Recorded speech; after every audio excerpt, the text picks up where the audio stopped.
Hi guys, my name's Link from Gardening Express, and today we're going to be talking about the Tetrapanax T-Rex plant.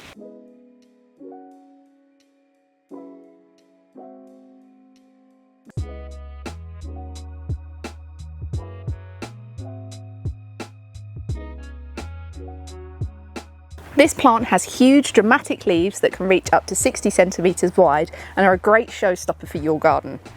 The T-Rex plant loves a sunny or slightly shaded location away from strong winds.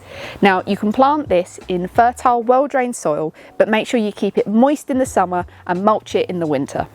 Hardy, fast-growing and seriously bold, this plant can reach up to 3 to 4 metres tall when mature, adding some serious drama to your garden. So if you like big leaves, big impact with no fuss, then the Tetrapanax Rex is the plant for you.